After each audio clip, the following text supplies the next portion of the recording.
because not only are you going to forget a lot of what you are consuming, but now you've given the future version of you more work to do by having to go and figure out what you've forgotten and then reconsume it again anyway. Now, the good news is that the digesting of procedural, analogous, and conceptual information is easily the most time-consuming.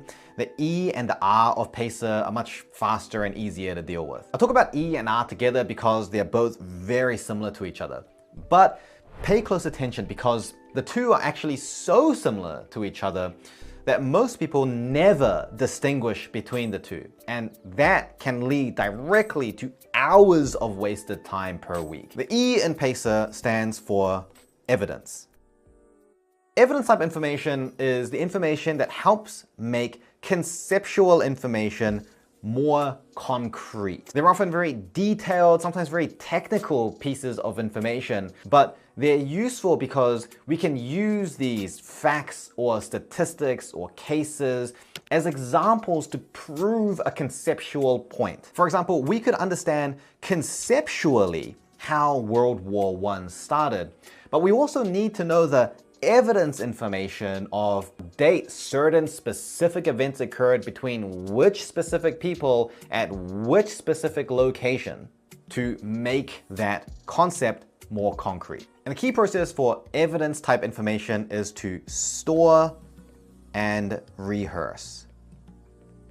Store means that you just collect that information and note it down somewhere. You could add it to your conceptual map, or you could add it to a second brain system using something like Notion or Roam or Obsidian, or you could put it onto flashcards.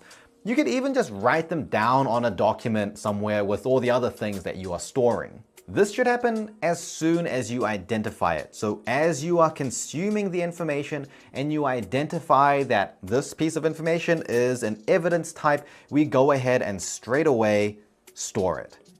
The rehearsing part of it comes a little later. We put aside time to do the rehearsal. And rehearsing the information is the key to improving our retention of evidence type information.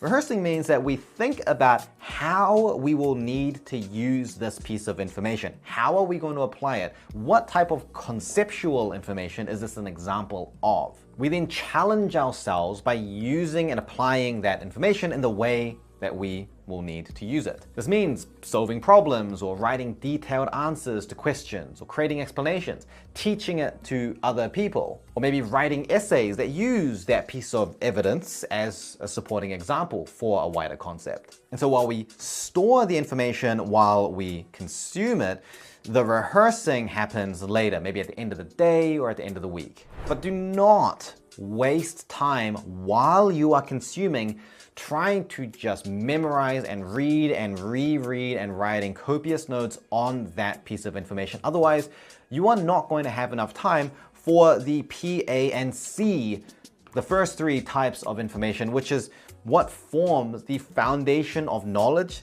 that the evidence type needs to build off of in the first place. Now, evidence type information is very similar to the final type, which is the R of PACER, and this stands for reference type information.